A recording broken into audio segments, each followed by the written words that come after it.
Welcome दोस्तों। 15 जनवरी 2009 US Airbus A320 flight 1549 LaGuardia airport New York city. ये फ्लाइट लगाडिया के एयरपोर्ट से कैरोलिना के डगलस एयरपोर्ट तक जा रही थी। कैक्टस 1549 आला दर्जे की वो फ्लाइटों में गिनी जाती थी जिनके पायलट नहायत तजुर्बाकार और पुराने माने जाते थे। एविएशन की हिस्ट्री में ये सबसे ज्यादा फरोख्त होने वाला जहाज था। एयरबस A320 इनके साथ 2 ताकतवर इंजन इंस्टॉल थे, जनरल इलेक्ट्रिक CFM56। ये प्लेन 16,299 घंटे की उड़ान भर चुका था।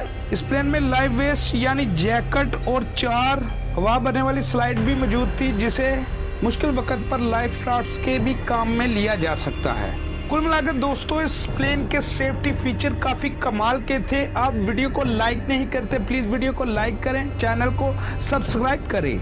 इस प्लेन में 155 मुसाफिर सवार थे और उसके साथ 5 crew member, 3 flight attendant, 2 pilot.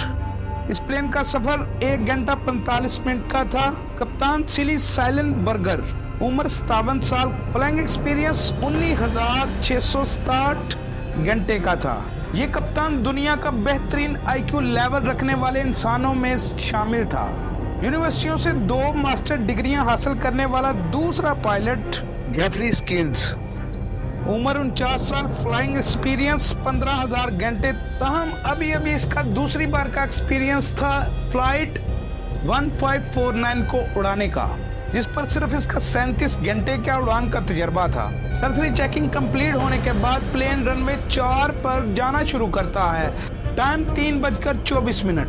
जहाज ने टेक ऑफ शुरू किया, जिससे 1.5 मिनट बाद जहाज 700 फुट की बुलंदी पर था। इस प्लेन ने 15,000 फीट पर जाना था और उस दिन मौसम बहुत खूबसूरत था और नीचे हडसन नदी के नज़ारे तो कमाल के थे।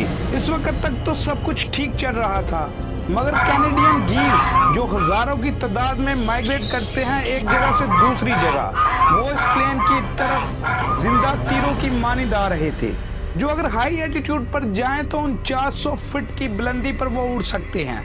मगर यह दिन गीज परिंदों और एयरबस A320 के लिए बिल्कुल ठीक नहीं था। उर्दू में हम इन परिंदों को बतख कहते हैं और ये परिंदे 1.5 किलो से लेकर 3.5 किलो तक के हो सकते हैं।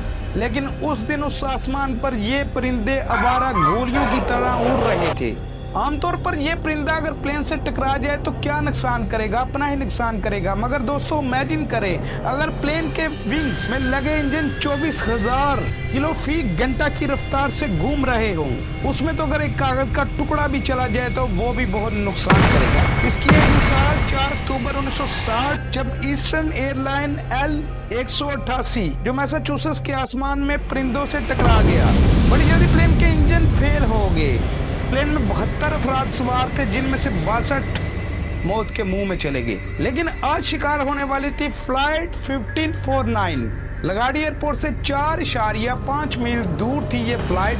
3:27 PM 241 मील फी घंटा की रफ्तार से उड़ रही ये फ्लाइट। अचानक से पायलट सामने देखते हैं तो गीज परिंदों का झुंड आ रहा होता है, जो सैकड़ों की तादाद में होता है, जिसे देखकर पायलट शॉट हो जाते हैं। और फिर वही होता है जिसका डर था। प्लेन के इंजनों में ये परिंदे मिसाइलों की तरह लगते हैं और वो ब्लास्ट पे ब्लास्ट इंजन फेल हो जाते हैं और बंद हो जाते हैं। प्लेन का इलेक्ट्रिक सिस्टम जब ठप पड़ गया तो प्लेन आगे नहीं बढ़ सकता था और प्लेन वहां से ऊंचाई खोने लगा। कैप्टन इस सूरत हाल को देखते हुए बड़ी जल्दी को फैसला लेने वाला था, क्योंकि सूरत हाल बिल्कुल नाजुक थी। कैप्टन सिली ने साथ ही APU सिस्टम चालू किया, यानी बैकअप, और फर्स्ट ऑफिसर को हिदायत की कि QR बुक से कोई ना कोई तरीका ढूंढो इंजनों को दोबारा चालू करने का। दरअसल दोस्तों इस बुक से गैर मामूली हालात में फैसला करने में आसानी होती है। 3:35 न्यूयॉर्क के टर्मिनल रडार अप्रोच कंट्रोल से राब्ता किया ताकि हंगामी सूरत हाल से आगाह किया जा सके। कैप्टन ने कहा हम लगाडिया एयरपोर्ट की तरफ वापस लौट रहे हैं। लगाडिया एयरपोर्ट पर तमाम ऑपरेशन रुक गए। इसी दौरान इमरजेंसी सर्विस भी अलर्ट हो गई और कैप्टन ने कैलकुलेशन दिमाग में शुरू कर दी और नक्शा भी बनाना शुरू कर दिया। मसला ये था कि 155 पैसेंजर और नीचे वाले लोगों की जिंदगियों का भी सवाल था। कैप्टन को जल्दी अंदाजा हो गया कि हम लगाडिया एयरपोर्ट नहीं पहुंच सकते। हालांकि टेट्रियो एयरपोर्ट उस टाइम नजदीक था, मगर उसका रनवे बहुत छोटा था। फ्लाइट 1549 के लिए कैप्टन द्रे हडसन में उतरने का फैसला करता है, जो बहुत ही खतरनाक काम था, क्योंकि अगर कोई भी गलती होती तो प्लेन एक बम की सूरत बन सकता था, उसमें जो ईंधन का उसकी वजह से। नीचे कंट्रोल टावर के अमले ने जब ये बात सुनी कि कैप्टन हडसन नदी में लैंडिंग करने वाला है, तो उन सब का रंग फीका पड़ गया। कंट्रोलर बड़ी सारी ऑप्शनें देने लगे कैप्टन को कि आप किसी तरह से एयरपोर्ट पर ही लैंडिंग करें, मगर कैप्टन सिली ने किसी की भी ना मानी। बस आखिरी मैसेज ये छोड़ा कि हम हडसन नदी की तरफ लैंडिंग के लिए जा रहे हैं, और फ्लाइट रडार से गायब। हडसन नदी की तरफ अचानक ही हेलीकॉप्टर को रवाना किया और हडसन नदी में खुशकिस्मती से सारे शिप्स और कश्तियां किनारों पर लग गई। हडसन दरिया उस टाइम पूरा का पूरा ऊपर से खाली था। कैप्टन ने पीछे अनाउंसमेंट किया कि मुझे इस टाइम मुसाफिरों के तावन की जरूरत है, कि इस टाइम प्लेन को स्टेबल रखना जरूरी है, और ऐसा ही हुआ। सभी मुसाफिरों ने कैप्टन की बात को माना।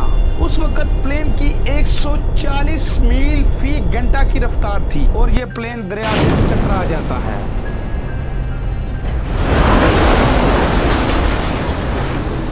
जब ये प्लेन रुकता है तो फिर देखते हैं कि हल्का फुल्का नुकसान हुआ होता है कि प्लेन की बैक वाली साइड से एक सुराख हो जाता है, जिससे प्लेन में पानी घुसने लगता है। मगर मौजूदी तौर से ये त्यारा पानी पर फ्लोटिंग करने लगता है। वो वजह ये थी दोस्तों कि इसके जो ईंधन टैंक थे वो आधे आधे खाली थे, और उसके साथ जो हवा भरने वाली स्लाइड थी वो भी राफ्ट्स का काम कर रही थी। कैप्टन ने फौरी मुसाफिरों को बाहर निकलने के लिए कहा, और चारों तरफ के हंगामी गेट खोल दिए गए। क्रू मेंबर ने मुसाफिरों को बड़े ही मुनज़्ज़म तरीके से बाहर निकाला। बर्फ की तरह ठंडा पानी। कुछ मुसाफिरों ने ये सोच के कि प्लेन में कोई बम धमाका हो जाएगा, प्लेन के डोर खुलते ही छलांगे लगा दी। खुशकिस्मती से दोस्तों ठीक 4 मिनट बाद न्यूयॉर्क वाटरवे की फेरी बोट्स आ पहुंची। करते करते और बोट्स भी मदद को आ पहुंची। कैप्टन अभी भी जहाज के अंदर था, और ये वेरीफाई कर रहा था कि कोई मुसाफिर अंदर तो नहीं रह गया। जो आखिरी आदमी उस प्लेन से निकला था वो था कैप्टन सिली। फिर इस मामले की जब इन्वेस्टिगेशन शुरू हुई तो त्यारे को पानी से बाहर लाया गया। इसका लेफ्ट इंजन पानी से टकराकर टूट गया था, इसे बाहर निकाला, और एनटीएसबी ने बताया कि इसमें सिर्फ हमें गोश्त और हड्डियां ही मिली हैं, जिसकी वजह से इस इंजन के फैन ब्लेड टूट चुके थे और कुछ गायब हो गए थे। इसकी इन्वेस्टिगेशन में सिमुलेटर का भी बड़ा काम था, जिसमें उन्होंने बड़े तजर्बे किए और ये तय किया कि उस कैप्टन ने उस वक्त जो फैसला लिया था वो बहुत बेहतर था, और सभी मुसाफिरों की जान बची। जब ये मीडिया तक खबर पहुंची और कैप्टन उस वक्त तक वहां का हीरो बन चुका था। तो दोस्तों मिलता हूं नेक्स्ट वीडियो में। मेरा नाम है माजिद। अल्लाह हाफ़िज़।